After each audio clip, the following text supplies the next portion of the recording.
Hey friends, welcome to the Kids Ministry Circle podcast. Kids Ministry Circle is a community for kids ministry leaders to be encouraged and equipped to love and serve the local church. I'm your host, Lauren Jackson, and this episode is so fun. I got the opportunity to interview Charlotte Cox. She is one of the kids pastors at Seacoast Church, and she and I talk all about volunteers. We talk about recruiting volunteers. We talk about training volunteers, and we talk about the importance of building community and relationships with your teams. I am not kidding when I tell you Charlotte has so much wisdom around what it looks like to have natural touch points throughout the week and throughout the year with your volunteer teams, and it is so good. I guarantee you that you'll be able to walk away with this conversation with something new that you can implement to just connect with your people and get to know them on a deeper level and be a better leader of teams as you continue to lead and serve in your church community. You are going to love this conversation with Charlotte. But before we jump into that conversation, I want to tell you about the best place to find all the things that you need to plan and create a great Advent and Christmas season in your ministry is over at the Kids Ministry Circle website. We've got a Christmas tab that is filled with videos, podcast episodes, gift guides, resource guides, all the things that you need to know about what you can recommend to parents, what you can get for your volunteers to celebrate the Christmas season. We've done all the research, combined it into one big website page so that you have all that you need to make this Advent and Christmas season one to remember. So you can head over to kidsministrycircle.com/Christmas, and it will be in the show notes so that you have a place to go to do all of the fun Christmas planning. Now, on to my conversation with Charlotte. Charlotte, welcome to the podcast. Thank you. I'm super excited to be here. I am so excited to have you, and we'll get into a little bit more of all the things that you are so smart at in just a second. But before we jump in to all the fun things, I would love for you to tell us a little bit about yourself, tell us about your family, tell us about how you got started in kids ministry, and talk to us about where you are serving now. Yeah. So I'm Charlotte, living in Summerville, South Carolina with my husband and 4 kids. Actually, we just sent our daughter away to school. And so we're in a little transition, but we have 3 boys at home, and navigating that, like launching your first kid season. I remember in high school feeling like there was a calling on my life to pursue ministry, but had not seen women in ministry, had no idea what that looked like. And so I went to school and got a degree in elementary education. And spent several years teaching and really enjoying it. I loved my years in the classroom. But then when I had babies, like the cost of childcare and the teacher salary, it didn't work out so well. And so I spent a few years at home. I started volunteering in elementary children's ministry at that time, and really just came alive in that. And so I volunteered for probably a year, just finding my place in that way. And then it turned into like a little part-time gig, which was really fun. And this, a new season of like leadership. And so not just leading kids, but now also leading volunteers, and trying to figure that out. And then over the years, as my kids continued to grow, we dived into homeschooling, and then like life and ministry. And so it's become a full-time position. As children's pastor, went through a whole lot of things to get here. But overall, I've been in children's ministry on staff for 13 years and just really loving it. Yeah. So tell us what church you're on staff at right now. Yeah, so I'm serving at Seacoast Church. It's actually the only church I've served in an employed role. I guess I was a volunteer, in my middle school and high school years doing VBS and that sort of thing. But always been home at Seacoast Church. That's awesome. Yeah, I love that so much. Here, like I just was telling some people the other day, like all my kids grew up in Kids Coast in this children's ministry that That's I so got to help sweet. create. And so now they're all in the student ministry world, but it was Yeah. fun. That's so sweet. I love hearing stories like that. And I have a handful of friends who are in a similar spot that you are, where they just jumped in, they were serving in a small capacity, but then here they are 13, 15, 20 years later, serving at the same church. And I just think that's such a sweet, some people get that and some people don't.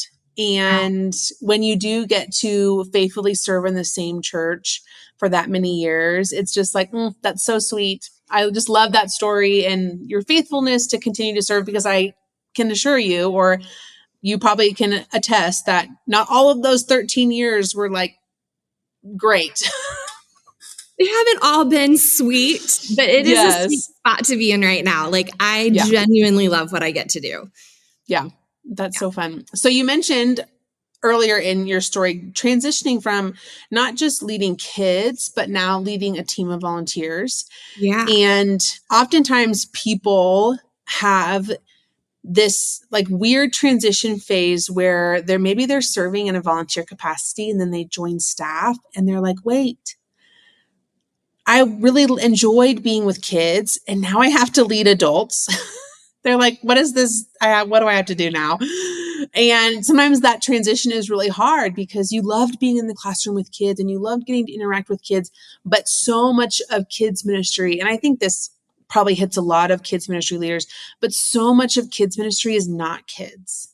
Yeah. And they call it kids ministry, but you're actually leading volunteers. And I asked a friend of mine who I went to college with, because I knew she was at Seacoast. And I was like, hey, I'm looking for someone to join me on the podcast for an episode to talk about volunteers. And she was like, you have to talk to Charlotte, because Charlotte is the queen of volunteers. And so I'm so excited to talk volunteers with you today on the podcast. And so, as we just mentioned, a massive part of kids ministry is leading teams of volunteers and leading adults and leading young adults and parents and grandparents and the older generation, what I like to call the legacy group, right? And so, and we're going to get to that training piece in a while, because you have a lot to say about the training piece, which I think is going to be really helpful. But that first step, before you can train them, you have to build your teams and you have to recruit volunteers. And so I would love to talk about, for just a little bit, on over these last 13 years that you've been on staff. I'm sure there's been ups and downs of your teams, of moments where you haven't had enough volunteers and moments where you have felt really good about your teams. And so talk to us about how you have recruited volunteers and how you've built volunteer teams over the last 13 years at Seacoast. Yeah. Wow. You make it sound like it's so long, and it just feels like such a glimpse. But I'm like, 13 years. Yeah, recruiting volunteers is such a huge piece of what we do. And just a huge chunk of time is really spent with people. And so I was even just getting coffee with someone this morning, hearing their story and just thinking about where they're going to fit in the vision and in the long term, I guess. Recruitment is, you're right, like over seasons, there's been times and highs and lows in recruitment. When we came back from 2020, it was a time of rebuilding. And so a lot of rebuilding the team. And we just launched a campus out of our campus to a huge neighborhood, really, in Somerville. And so we just sent a lot of our team. And so we're back in a season of rebuilding. And then, so there's been like that ebbs and flows of that. One thing I love to do to recruit people, because it's a lot of fun, is like throw a big party, have a big lunch, give people something fun to do, feed them for sure, and then help them understand the big vision of what we're doing. And so a couple of times a year, when it's a good rhythm for families, the start of the school year, people are starting something new. The beginning of the year, January, February, people are thinking about goals and how to give back to the community. And so those are two seasons where I just like throw a big party, invite everyone with every tool I have, and grow our team in a big way like that. But the recruitment happens every weekend, every week. And I think the biggest way that we build our teams is to be in relationship with people. We do a 10-week discipleship course.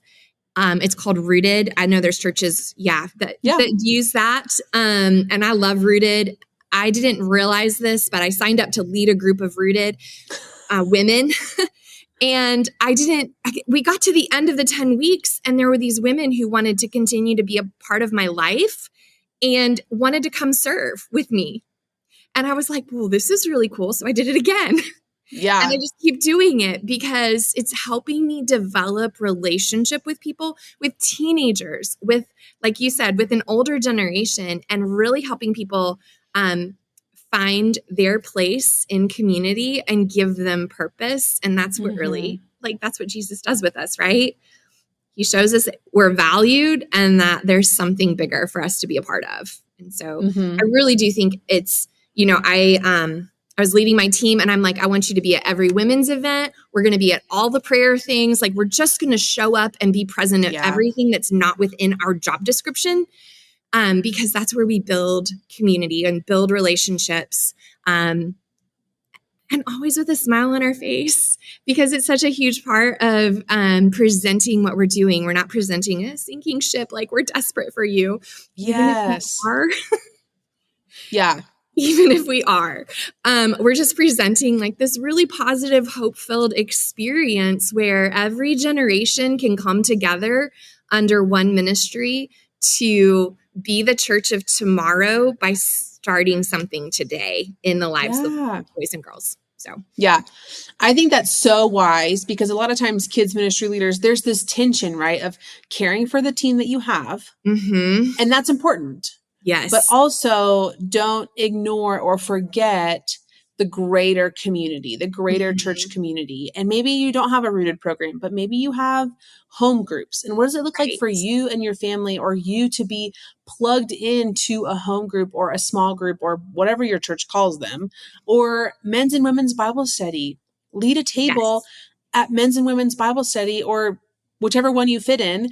And you never know who can be a part of that table. It doesn't necessarily have to be people who are already serving in your ministry, but giving you opportunities to engage with people.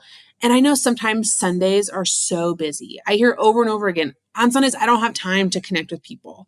Well, find times throughout the other times of the calendar. So prayer nights, or Bible study days, or whatever's happening in the life of your church. What does it look like to show up and be present and just continue to meet people? And I think the way that you spoke about it is not meeting people with the intention of recruiting them. Like, that doesn't always have to go hand in hand. Sometimes you just meet people because they're a part of your church family. And they want to know you and you want to know them. And maybe one day when they want to get plugged into your church more, they'll say, oh, I remember I met Charlotte at Women's Bible Study, or I met Charlotte at Rooted, and I'm going to reach out to her because I know that she leads the kids ministry team. And so I think walking that line of balancing between the team that you have, the team that you want, and the people in your church can be really sweet. I want to talk more about your party, the big party that you throw. So you invite, how do you phrase that's great. I love that. I think too, like when I show up at the women's events, I'm building relationship with the people who are already on my team because they're there too. Right. Exactly. And so it doesn't have to be one or the other. When I throw this party, I'm inviting my current team to come and be a part. I'm also really encouraging them to bring someone who's not serving. And someone who's in their small group, someone who they just met, the parent in the hall that's super consistent. And so it's a big party for my current team as well as those who aren't yet on the team. And in that way too, we're celebrating. I make it a point to celebrate what's happening. So we baptized 40 kids this year. Wow. Right? I'm like blown away because we just did this party like last month. Yeah. So we celebrated 40 baptisms. And when you tell a group of people that who aren't serving yet, man, it really gives them vision for how they can be a part of the story. Yeah. Yeah. Yeah. How do you phrase it? What do you call it? Like, what's the draw? Because sometimes you don't want to call it like a volunteer training event, because then people who aren't volunteers are like, I don't belong at that. So how do you promote it? What are some things that you say to invite people? Yeah. Well, it's always something different. So I can't take credit for this one. Someone in our Mount Pleasant team called it Get in the Game. And so we just took the football theme and we really ran downfield with it. So do you pick a different theme each party, or so sometimes we just call it we'll call it like a leader vision event or just lunch, and we'll invite people to lunch after church because they're already here. And so it's like, well, come to lunch with us after church. And so I think too, like, because we collaborate really well here, someone will have a great idea and we'll just all run with it. Yeah. That's awesome. That's so fun. Anytime you can have a party, I'm like, you should. You just should. It's so fun. But also, like, I just said that, like, collaborate. We collaborate because we have a great team here at Seacoast. Yep. Like, I love our team. But also recently I've just been meeting with some other children's ministry leaders in my town. And there's just a small group of us, and we just come together to encourage each other and share ideas. And so that's something like wherever you are, you can invite some people to come into community with you and be supportive. Yeah. That's awesome. Okay.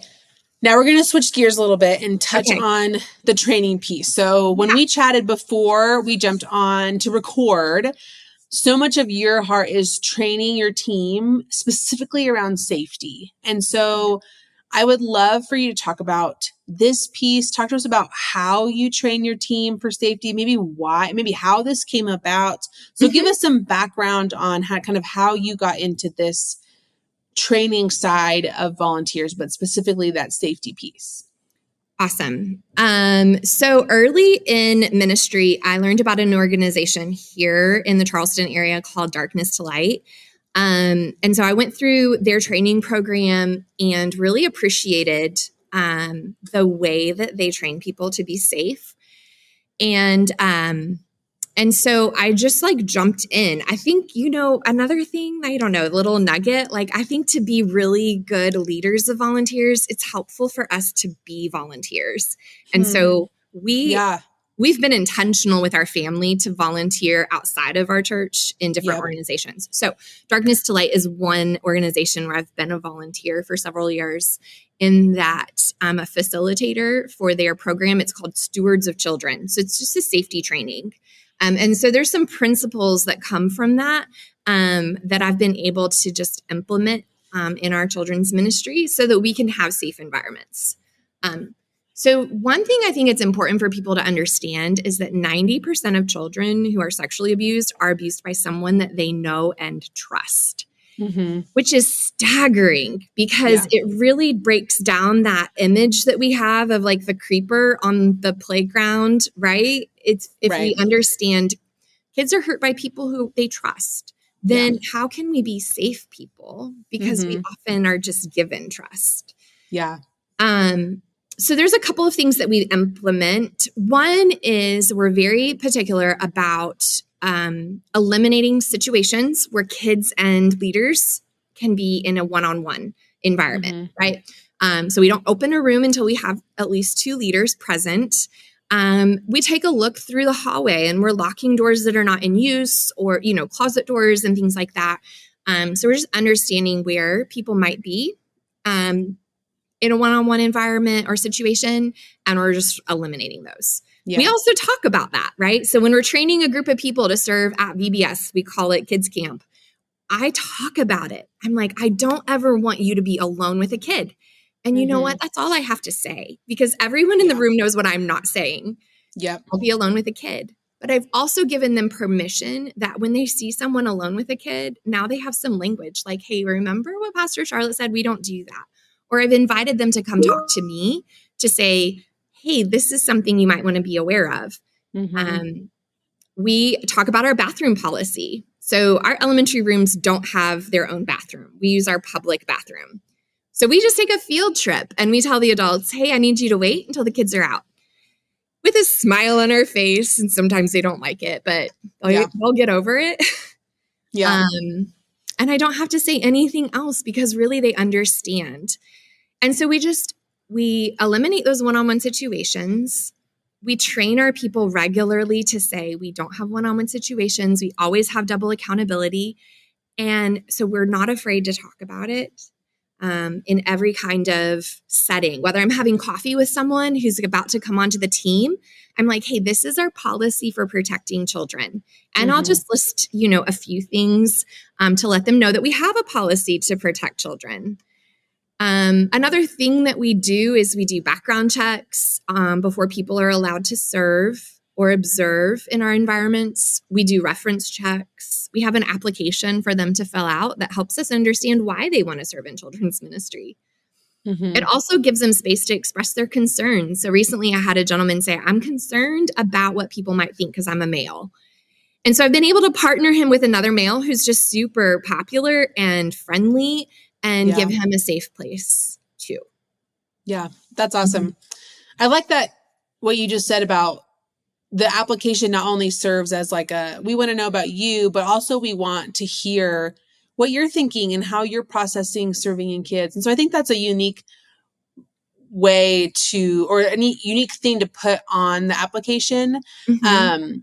What does your onboarding process look like? So one thing that kids ministry leaders run up against a lot is there's a bottleneck when it comes to the safety piece. Like they do the background check, they do the application, they do the Shadow Sunday, but I just get people stuck when it comes to watching the videos or participating in this safety training piece. What does that look like for you guys at Seacoast? So I've just kind of learned to embrace that it's a slow process. And I tell people you can start serving as quickly as you jump through these hoops. And some people are quick about it and other people are not. And I don't chase after people. If they're not doing the things that I need them to do, they'll come back to me when they're ready to. I don't have time to run down rabbit trails. Now I do keep a document where I can see where, people who are onboarding are in process. So that helps me go, hey, you passed the background check, but you haven't done this yet. So I need you to do this. Here's the link again. And let me know when you've got that done, or I'll let you know when I've checked your references. So I keep a document that shows me where everybody's at, and kind of the final step of the document is the scheduling piece. So I know they've gone through all the steps. So first off, we do a newcomer's lunch, welcome, here's our vision for our church, here's how you connect. So I require everyone to come to that. I think that's important for them to be a part of that. And then from there, so that slows down my process from the beginning because we do that once a month.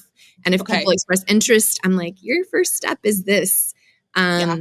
It's going to slow it down, and I just have to be okay with that. From there, I do a background check, or I meet them one-on-one for coffee and then the background check. I kind of switch those around a little bit depending on schedules. And then from there, we do a leadership application that includes a question for them to list out their references. I call their references. And from there, I have them observe in our environments. A lot of our safety pieces is just conversational. I don't have a bunch of training videos for people to watch. I do ask them to come observe. Sometimes they observe in a couple environments before they find their place. It's much more important to me to match people with other people that they need community with, or match people with the purpose and the gifting that God has given them than it is for me to fill a position on my schedule. And so I have a really healthy culture at one service in particular, in one group, and it's amazing. It's just wonderful. And that allows me to go to church. And the other one where I'm really building it up right now, I'm so close. It's okay, I'm going to be freed up to be in the hallway and be with parents and potential volunteers as soon as I get these couple pieces in place. And so I really, what am I trying to say? Like I'll build up a strong, healthy team at one service while I work on the other ones. Yeah. Yeah. That's a good thought. And I think so much of building teams is building it out of necessity. And we mentioned this at the beginning of like operating out of a space of desperation and plugging people in. And sometimes you'll have volunteers that like, I'll go wherever. Yeah. And we love those volunteers because they have such a heart to serve. But it's like, what does that look like to say, okay, yes, you will go wherever, but where will you thrive? It's such an important concept, right? Like you'll go wherever, but you make the babies cry. So we don't want you in the nursery. Maybe you like carry anxiety or, you know, we're going to work on that. But in the meantime, like the nursery is not the place for you. Yeah. And there's a very loving conversation to get people there. It is hearing their story and the things that they enjoy about their life, I feel like gives me a lens to look through to help me understand. Sometimes people are just looking for friendship. They're like, I'll come serve with you. And really what they're looking for is friendship. And so I'll think about the stage of life that they're in. I'll think about the team that I have. And I'm like, you know, I think you do really well here. And I'll introduce them to that person. And man, they hit it off running. And before I know it, they're building the team. Yeah.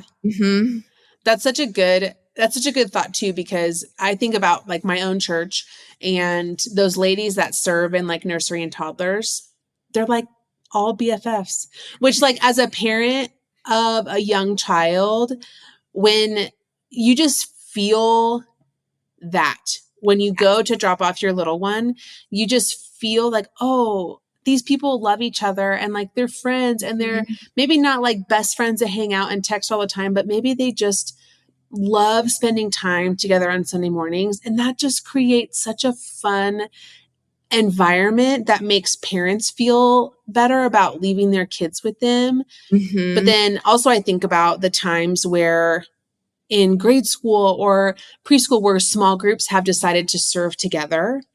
And it's like this, maybe it's 2 or 3 couples that are all serving in a multitude of rooms that just make that environment so fun because they're having fun and they're laughing at each other that are being silly. And it's just like, I think it's such a fun and sweet way for kids to see adults in friendship. And I think that's such a smart way to build teams is to say, okay, so much people recruit based on, hey, build community, come and join a serve team and find some friends and community. And so you're right. So much of people who want to serve are just looking for community and are just looking for friendship. And so to think strategically about, okay, you're a single young adult male.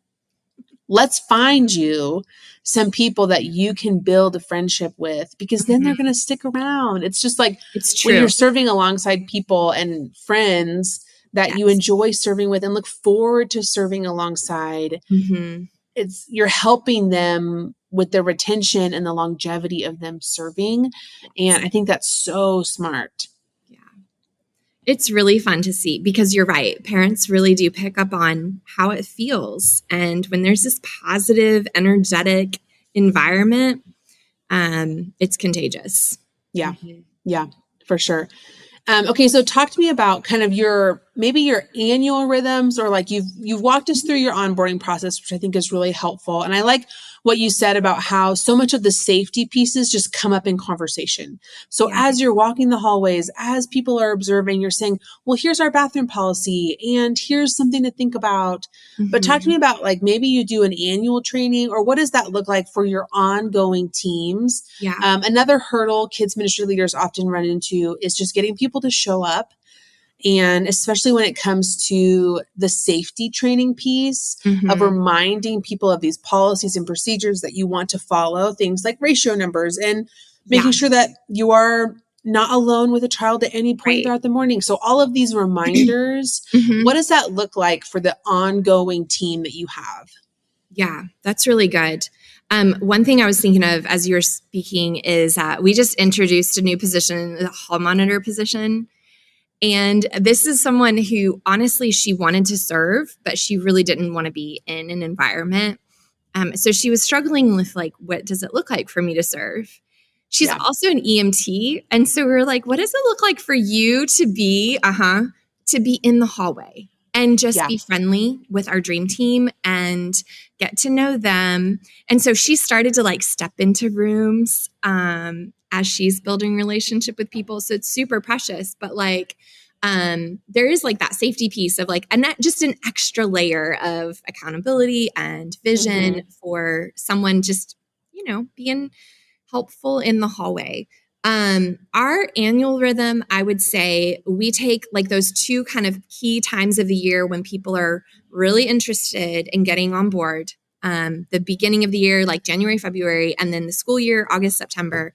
We take those times to really drive a lot of recruitment and get a lot of people on board, really like speak our vision for our children's ministry to a large group of people. But then throughout the year, like throughout the school year and from January through May, there's a time of like just really connecting with our dream team and checking in with them regularly when they have questions. I have some preteen leaders right now who are like, how do I, do this? And so I'm like, okay, let's talk about resources that are specific to your need. And so we're just going to grab coffee and we're going to talk about some things we can do differently or better or encourage you more. And so just taking the time to listen to their struggle and understand the resources that are all up here and help them get those in place and implemented. And so I think another thing you mentioned was just having people show up, right? Yeah. And the struggle of that. And so here, I'll just kind of describe like my weekly rhythm, I guess, because I feel like that's a huge part of just being consistent with people. So on a Monday, I'm going to check. We use Planning Center for scheduling all of our children's areas. So I'm going to check on Monday and see who hasn't responded yet to the coming weekend. And I'll just send them a message and say, hey, we'd really love to see you this Sunday, but could you just let us know if you're going to be with us? And I'll do that on a Monday or Tuesday. And when I'm training new people on how to use Planning Center, every time they confirm, I send them a message and I say, thank you. Because that's it's so an smart. Instant gratification world we live in. Yes. Let me give them some instant gratification. But also that's like such positive reinforcement. Yes. Yeah. That's so smart. I love it. I'm like, thank you. And when they tell me that they're going to be on vacation or they have family coming into town, because the Low Country is beautiful and they all have visitors all the time. Oh, yeah. I send them a message and I'm like, thank you for letting me know. Have fun. Enjoy your family. Like, I don't want you to feel guilty for telling me no. So I'm like, awesome. Enjoy it. Congratulations, whatever's appropriate. It's never a like, we're going to miss you, it's really positive. So I'll respond to those messages. I do miss them from time to time because life is super full. So that's kind of how we deal with scheduling. And then a little bit later in the week, I will email them. Here's the lesson plan. Here's your small group discussion guide. I'll give a Cliff Notes at the top. And it's just like the Bible story is this, the memory verse is this, and then down below, like a lot more detail. So if they only read a little bit, they have at least a little understanding of what they're walking into. And then on late in the week, like maybe Thursday, Friday, sometimes Saturday, this is my favorite thing right now. Okay. Get out my phone and I do a 60-second video selfie. And I'm like, this is what we're learning this weekend. We are in the book of Daniel because we're learning about integrity. Man, Shadrach, Meshach, and Abednego, they had so much integrity. I can't wait for us to talk about it. Hey, guess what? This is what this card game looks like for your discussion time. Here's pieces to how we're going to practice the memory verse. And I hold it up. Here's a coloring sheet that we're going to use. Here's the craft that you're going to make. And I will show them in 60 seconds Wow. what is going to happen during small group. I'll also tell them there's way too many options for you to choose from. So pick the best thing for your small group. Yeah. Right.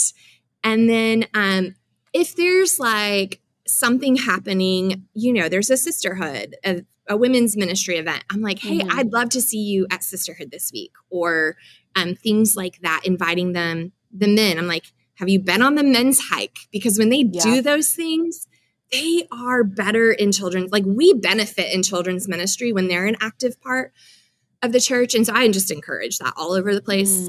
I also show up for all of it because I'm encouraging it.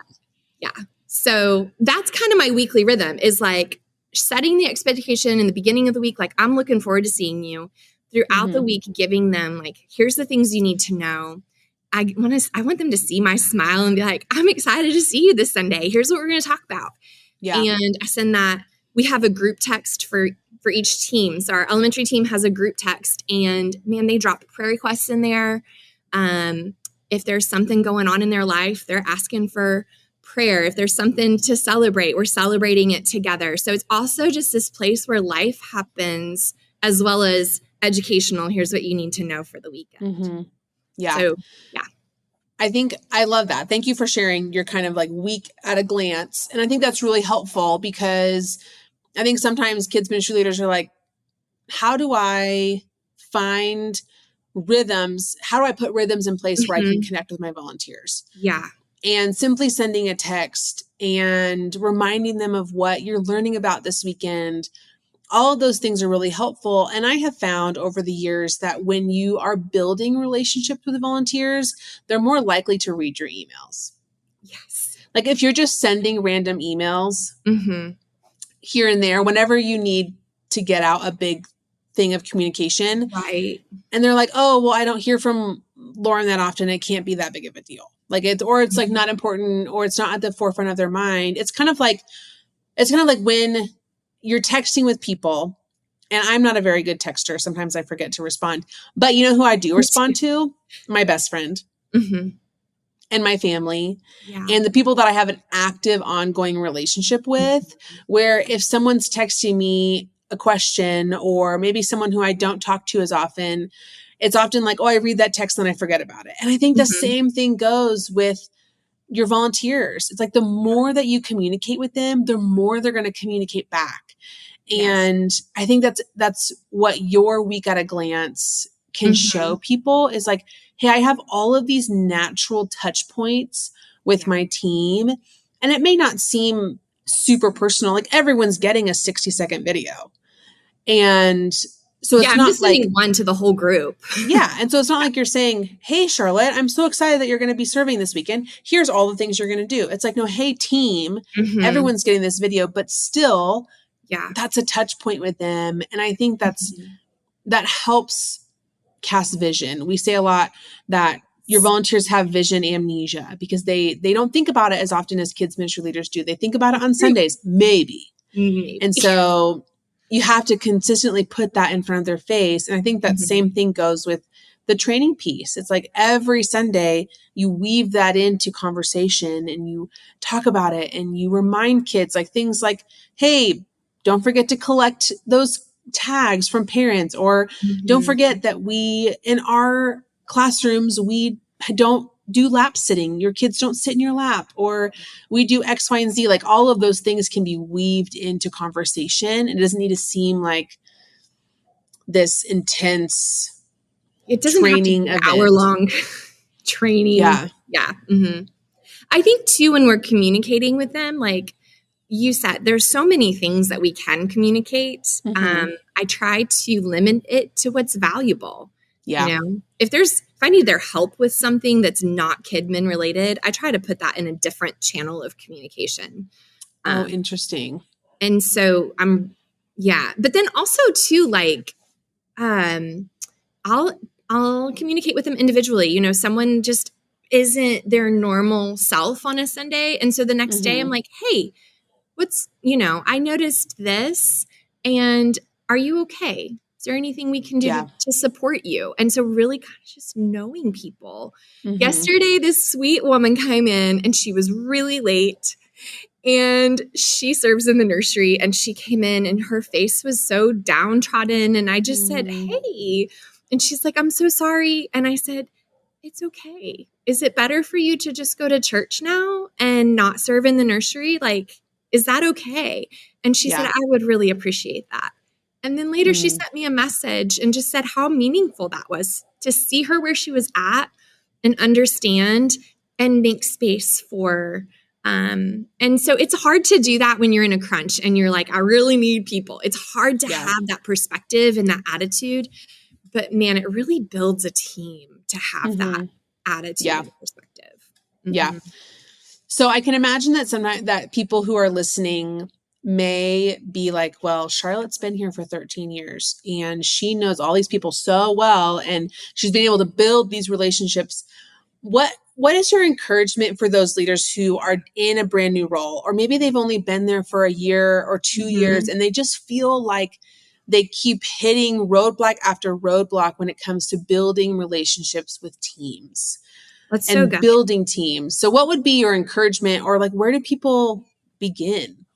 That's really good. You know, I'll say that the town of Somerville was recently, like last year, in the news, right? Like where we had this huge migration of people to the Southeast. Somerville was like one of the like top 5 growing towns. I don't remember, like just this crazy statistic of like our town is having this huge influx. We're building these in giant neighborhoods, and we see a lot of new people. So honestly, there's this conversation happening right now of like, I see more people I don't know in the foyer than people I do know. And so it's this really exciting time because there's a lot of new people.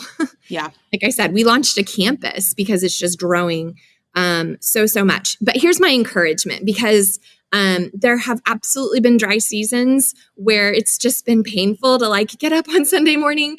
And I think this was like a turning point I had just mentally, spiritually, emotionally in my role, right?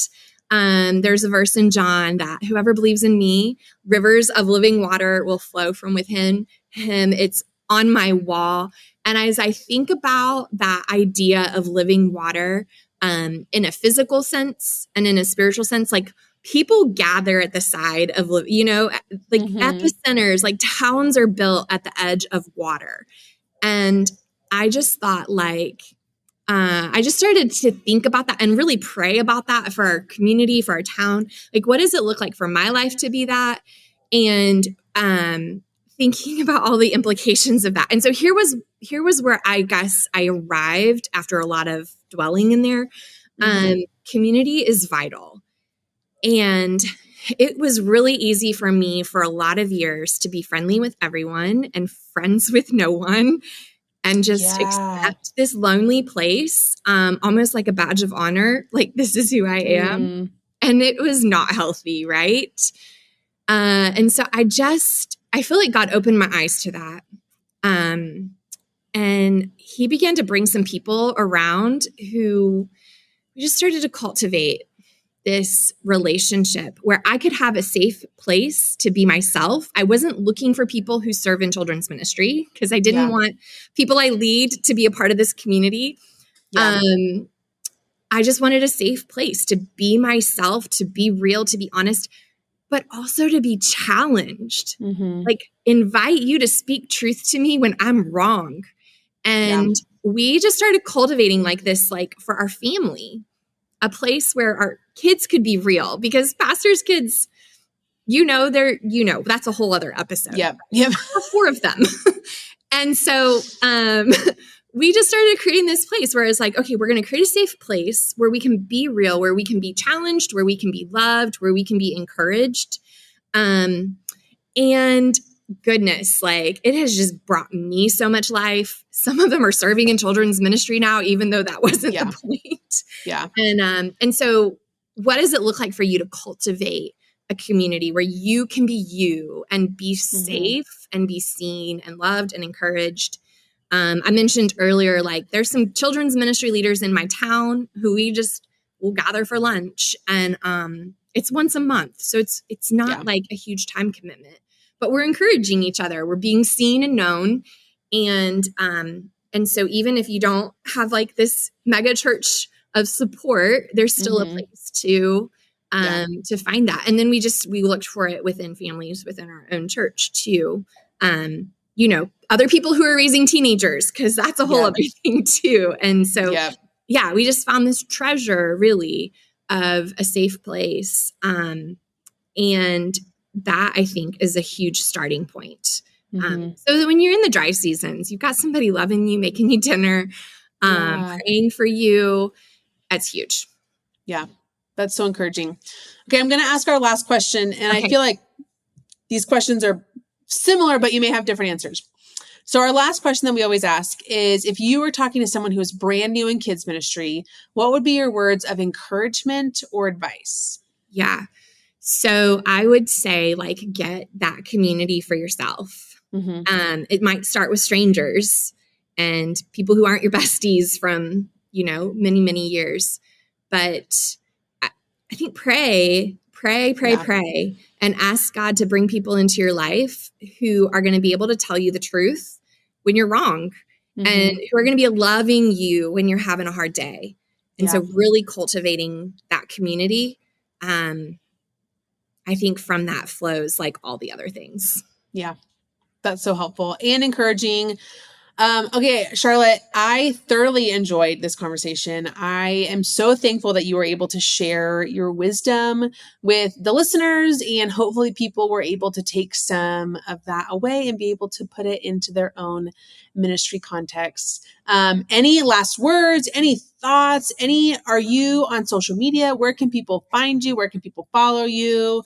You don't need to put your email address if you don't want to, but sometimes it's helpful for just a friendly follow on social media. Sure. Yeah. I say, like, if I can't trust you with kids, then I can't trust you with my phone number. So I give my phone number out to everyone. But you can follow me on Instagram at Mama2TLC. Or you can search for Charlotte Cox, I guess, on Instagram. I don't do a whole lot of Kidmin stuff on Instagram, but you are welcome to follow me. But then Seacoast, does Seacoast have a kids Instagram? Yeah. So follow Kids Coast. It's just Kids Coast. Great. Yeah. On Instagram. There's a lot of fun stuff happening there. We talked about Darkness to Light a little bit. And so if you want to dig into some safety a little bit more, you can follow Darkness to Light.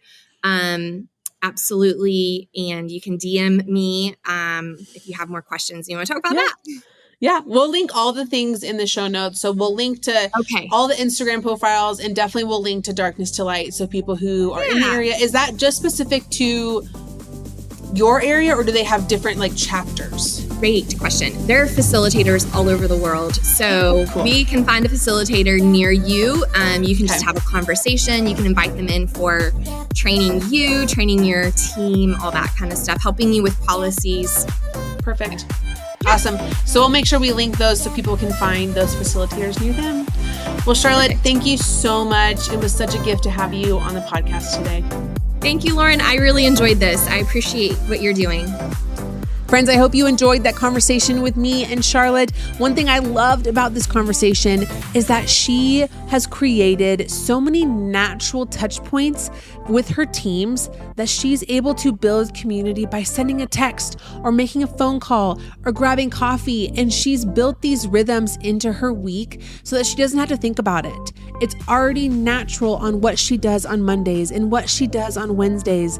And so I think that's something that we can all learn from, is building these natural touch points into your week and into your rhythms so that they become great opportunities for you to build relationships and build teams with your people.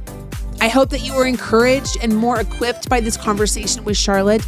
If you have questions about the things that she mentioned or the Darkness to Light organization that we talked about, all of that is in the show notes. And if you want to keep this conversation going, you could head over to our Instagram and Facebook page at Kids Ministry Circle. Thank you so much for listening, and we'll see you next time.